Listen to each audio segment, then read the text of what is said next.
right, NBA player, Dallas Mavericks star, former New York Knicks, Kristaps Porzingis went home to Latvia, his home country, and last night he got jumped at the club into a bloody pulp. Let's talk about it. We back, Goodfellas Sports TV. Make sure you hit that subscribe button, bell icon button. Won't miss another video.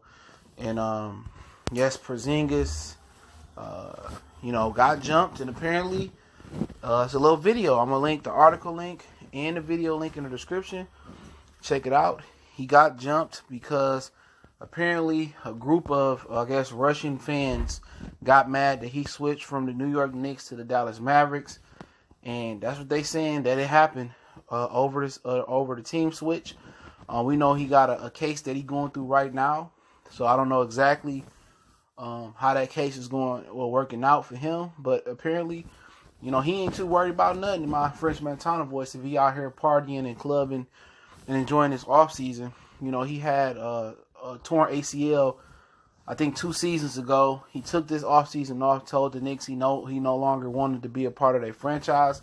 They moved him to Dallas, and apparently people in Russia wasn't happy. In his hometown, wasn't happy they switched from the Knicks.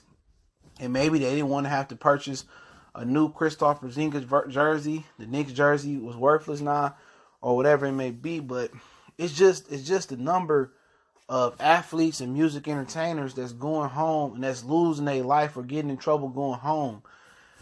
Sometimes it's best not to go home. You think you good in any hood. Yeah, you may be good in New York. You may be good in Dallas. You may be good in South Central. But you go home to Latvia, you ain't good at home.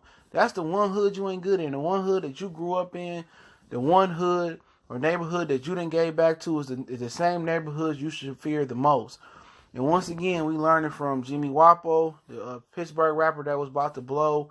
We learning from Nipsey Hussle. We learned from Lil Snoop. They should be with Meek Mill. We learning from all these rappers that are fallen soldiers in their own hometown. You good in any hood except for your hood, the one hood that you expect you can always run back to and have protection and always gonna have your back. So it ain't no different in culture, in black culture, Hispanic culture, in Russian culture for Kristaps Porzingis. It ain't no different, bro. Like, the languages may be different, the cultures may be different, but guess what? It ain't no different for him. And it's been a hell of a year for him, man. Up and down. Like I said, he got the whole little case he got going on against the old girl. Now he got, whole bloody face on the side of his head. And he in a contract year. They can match, he's a restricted free agent. So it's some questions being raised if Dallas should want to retain him. Some questions being made if he will have his freedom if he come back to when he come back to the United States over his case. It's some questions about him off the court. Because some of the things that was said in the case that he facing, which I'm not going to continue to speak on, like, you don't know the guy, but dang, some of the stuff that was said, and now he getting violent. Now the police had to calm him down. He was down to fight, but a lot of people was asking in the comment section, how did they even reach his face? This dude is like 7'1". They call him the unicorn. How's you getting touched in your face by guys that probably not even over, maybe just over 6 feet? I don't know, but where there's a will, there's a way. Maybe they jumped off a chair and hit him with a Patron bottle or something, but, you got to be praying for these dudes out here, man. If I'm an athlete, man, I hate to say it, man, or if I'm a music entertainer or, anything famous or got some bread, it's going to be hard to get me to go back to my hood, calculating everything and processing everything that's happened to music entertainers and athletes that go back home. And I remember Chris Webber Daddy. I'm from Detroit. I remember Chris Webber Daddy.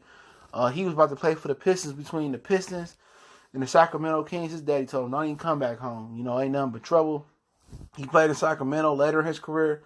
In the twilight of his career, he came back to Detroit. But for Kristaps Porzingis, they, Mark Cuban may want to check up on him, and Adam Silver may want to check up on him and tell him to stay out of trouble and get out of there. But, dudes, you think you good at the crib, in the hood, but you really ain't. That's the most dangerous place for people that got some type of status and fame and fortune. So that's something to look out for. I linked the article, link in the description, a little bit of the video in the description, the aftermath. Don't forget, we on Facebook, Instagram, Twitter. Reach out to the email if you have a business question, inquiry, sponsorship, or video request. Keep sharing the videos, the best donation you can make. If you want to make a donation, the link's in the description. But share the videos, the best way you can help me. One time for the one time. Goodfellas Sports TV, your boy CJ Goodfellas. We go.